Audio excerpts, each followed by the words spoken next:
Dans cette vidéo, nous allons aborder la notion de produit scalaire entre deux vecteurs.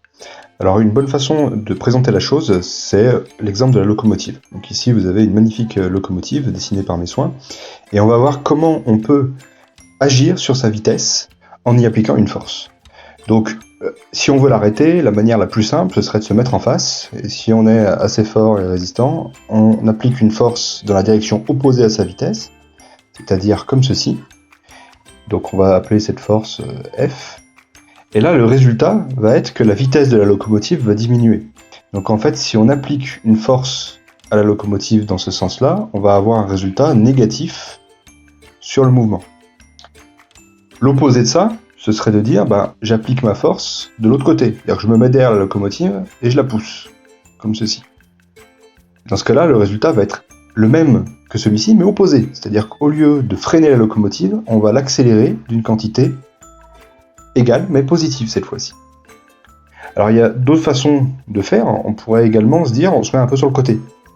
Par exemple, je pourrais appliquer ma force un petit peu sur le côté en biais comme ça. Et là, on peut se demander si le résultat va être positif ou négatif. Il suffit de comparer à la direction de la vitesse de la locomotive. La locomotive se déplace de la droite vers la gauche, et là, notre force est légèrement appliquée dans la direction opposée à la vitesse. Donc on va également avoir un résultat qui va être négatif sur la vitesse. Si on va avoir un résultat positif, toujours de biais, on peut se mettre comme ceci. Là, vous voyez que la force est appliquée dans la même direction que la vitesse. Alors, c'est un peu oblique, évidemment, mais on va avoir un effet positif sur la vitesse, c'est-à-dire qu'on va l'accélérer. Alors, dans quel cas est-ce qu'on aura un effet complètement nul sur la vitesse? C'est si on applique notre force de manière perpendiculaire au déplacement de la locomotive. La locomotive se déplace comme ceci, et nous on applique notre force perpendiculairement. Bon là on va avoir absolument aucun effet. Donc ça résume assez bien finalement la notion de produit scalaire d'un vecteur, qui peut être exprimé de la manière suivante. Donc on va considérer deux vecteurs, u, petit u et petit v, et on va leur donner la même origine. Alors par exemple, u ça pourrait être la vitesse de la locomotive, donc je vais le mettre parallèle à la locomotive, et puis petit v, je vais le mettre n'importe où pour le moment. On va le mettre comme ceci. Je vais le mettre en noir.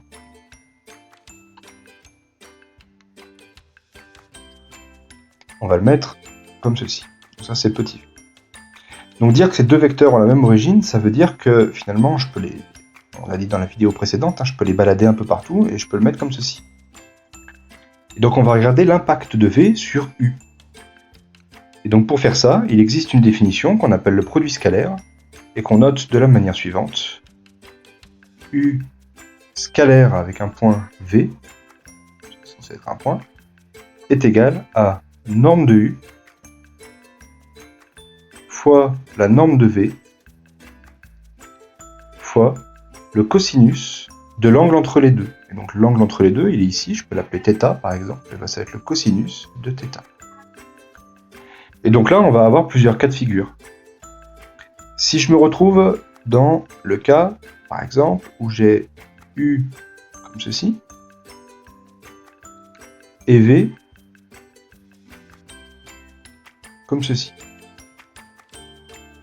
Là, l'angle entre les deux vaut exactement pi. Il vaut 180 degrés. Ça correspond à pi. Et on sait que le cosinus de pi est égal à moins 1. Rappelez-vous le cercle trigonométrique, c'est l'abscisse du point qui se trouve au bout d'un demi-cercle. Donc ça veut dire que le produit scalaire de U et de V, ça va être la norme de U fois la norme de V fois moins 1. Donc là, on est dans le cas de figure où on appliquait une force ici opposée à la direction de la locomotive. Donc finalement, cette force, elle va être plus ou moins importante selon la norme de V, la norme de F ici. Donc plus on va appliquer une force importante, plus on va ralentir la locomotive. Et le fait qu'on ralentisse, ça se voit par ce signe moins 1. Alors dans quel cas c'est positif? On peut se mettre dans le cas, par exemple, où j'ai U comme ceci, et V dans la même direction, comme ceci. Donc là, c'est plutôt, je me passe derrière la locomotive et je la pousse. Là, l'angle entre les deux, il vaut exactement 0. Et cosinus de 0, ça vaut 1. Donc dans ce cas-là, j'aurais U scalaire V qui serait égal à norme de U fois la norme de V. Alors dans quel cas maintenant j'ai un produit scalaire nul? Et bien ça sera à chaque fois que mes deux vecteurs sont perpendiculaires l'un à l'autre. Donc je reprends mon exemple, ici j'ai U, et maintenant V, je vais le mettre comme ceci. Donc là c'était le cas ici en rose. Bon bah ici, cette fois-ci, l'angle entre les deux est droit, et un angle droit en radian c'est pi sur 2. Et le cosinus de pi sur 2, rappelez-vous, c'est 0. Donc ça veut dire que le produit scalaire, dans ce cas, ce sera norme de U fois norme de V fois 0, donc 0. Donc un produit scalaire, finalement, on peut le considérer comme finalement l'impact d'une force sur un déplacement.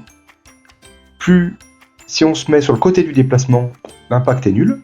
Si on se met dans le même sens que le déplacement, l'impact sera positif. Et si on se met dans le sens opposé, l'impact sera négatif.